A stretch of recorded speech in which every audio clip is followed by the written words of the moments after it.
Hi, everybody. Nice to be here tonight. I'm going to talk to you tonight about the Children's Garden, which was something new that we started this year. I think there had been talk for a few years about having a garden, but this seemed the appropriate time to do it because we thought we could coordinate it with our lunch program that we started this year and also include Vacation Bible School children and possibly use the garden as a way to help educate kids on nutrition. That was our plan. We started small. We got a lot of help from the master gardener, Craig Copper, who is from the extension, and we got a lot of help from Bob and Wally, our members, who did a lot of the grunt work because we started from scratch in the back. We had to dig up, plow up, Wally did, plow up the plot and get it ready for its first gardening in many years.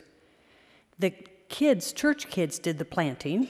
We used kids from Sunday school and Vacation Bible School to plant and mark the rows. We weren't sure how this was going to evolve. We just kind of let it happen. We knew we wanted to share this food with our neighbors, and we wanted to share with Soup Kettle, but that's about all we knew. We didn't know much about gardening even, I have to tell you. We did share, but it wasn't the way we expected, and that's how the Lord works, I think, sometimes. What happened was the families did come, and they did harvest from the garden, but it usually was when we weren't there. Once in a while, I would go out, and one night I saw a mother and her 3 boys, and they were picking tomatoes, and she said, "Is it all right if we do this?" I said, "Oh, absolutely, it's fine." She said, "Well, we saw them on the ground, and we didn't want it to go to waste." I said, invited them to come back, and I'm hoping they did. I didn't see them again. And I know Kristen from our congregation also used the opportunity at the children's lunches to invite families to go out and do some picking also. So it was not as organized as me, the teacher, thought it would be, that, these were the days we would water and these are the days that we would pick. It didn't happen that way, but it turned out pretty well. The bottom line was that the fruits of our labor were enjoyed, and they did provide food for some who really needed it. The Lord was really with us this year, this first year in the garden. We got lots of rain to start out, remember, the early season, which helped a lot. And we had excellent soil, so that really helped. And we didn't have if we had any, we had very few critters. And I know our neighbors to the west of us said, "What's with your garden? We are getting all kinds of animals in our gardens," right, Pastor?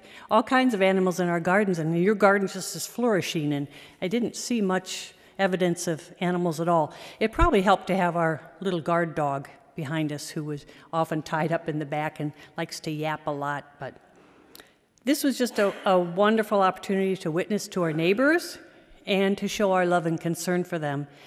And I just have to say, personally, it was a real blessing for me because the times that I was in the garden, I had the opportunity to talk to neighbors. They often gave advice on how to garden, which was well needed, and just talk to neighbors who would walk by and say, "Oh, what a beautiful garden you have," and just people. I was walking home and somebody in the car, a neighbor waved, honked and waved. So it just has been really a great opportunity just to have our presence known. Do we have plans for next year? We sure do. We're going to make it bigger, we hope.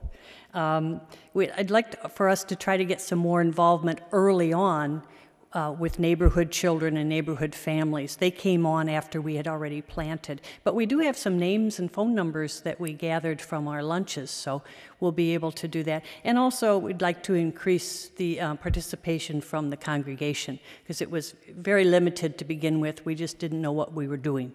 So the harvest does continue, and I want to invite you. There's Swiss chard out there. I just checked.